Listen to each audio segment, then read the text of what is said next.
arrivée en Ariège il y a une vingtaine d'années. Au départ, en fait, parce que j'habitais en région parisienne avec mon fils.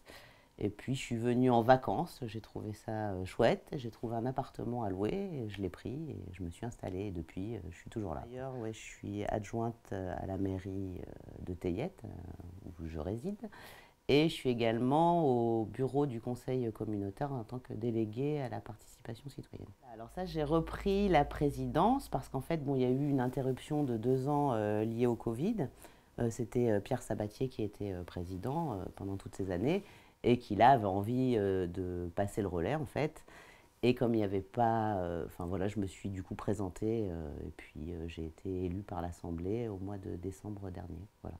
Alors là, on est en train du coup d'organiser. Donc l'objectif de cette année, c'est surtout de relancer le salon en gardant le même esprit que ce qu'il y avait déjà, c'est-à-dire un salon à taille humaine avec des auteurs locaux, des petits auteurs.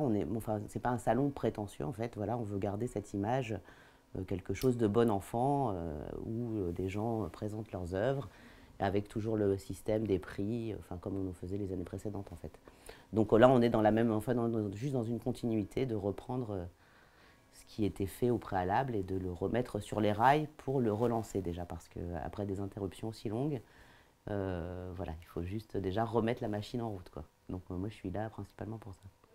Alors, je pense que ça va être à peu près comme les années précédentes. Il me semble qu'il y avait environ 80 stands. Bon, pas seulement des auteurs, mais également des éditeurs, des maisons d'édition locales, des bouquinistes. Et puis, je pense qu'on va être à peu près sur le même niveau de réservation. Enfin, là, je crois qu'on est à peu près sur le même niveau. Donc, il devrait y avoir environ 80 stands. Plus le repas qui sera comme les années précédentes, voilà, certainement sous les couverts, comme ça a toujours eu lieu en fin de compte. Voilà. Alors c'est une association qui est assez ancienne, hein, qui a plus de 20 ans. Donc il y a des membres historiques qui sont là depuis tout le temps, hein, pour ainsi dire, qui font partie du conseil d'administration, et des bénévoles. Donc bien sûr, s'il y a des bénévoles qui veulent nous rejoindre, alors là, on est preneur, hein, parce que c'est vrai que sur l'événement après, où il y a plus d'organisation, ou même le reste du temps, enfin ceux qui veulent s'impliquer dans la vie associative sont les bienvenus quand même, il faut le dire. Mais on a, je pense, au conseil d'administration, doit être une bonne vingtaine, enfin, de membres, plus ceux qui nous rejoignent sur l'occasion même du salon. Voilà. Il y en a qui viennent des fois que sur le jour même pour donner un coup de main, par exemple. Ça peut arriver. Et puis après, il y a ceux qui sont là tout le temps. Et c'est quand même eux qui font tourner l'ensemble, puisque c'est vrai qu'après, il y a tout ce qui est demande de subvention. Donc c'est vrai que là, on est sur une passation de relais, mais il y a quand même l'ancienne équipe qui fait vraiment du travail, quoi. Enfin, voilà.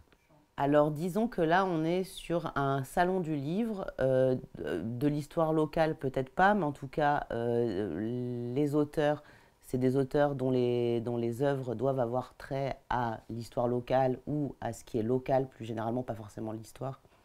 Mais également ça peut être des auteurs d'origine locale. Donc quand on parle local, on parle de quand même la région, on ne peut pas se restreindre juste à prendre des auteurs mirapiciens, quoi. Donc c'est local, soit en tant qu'auteur, soit au niveau du contenu des œuvres, en fin de compte.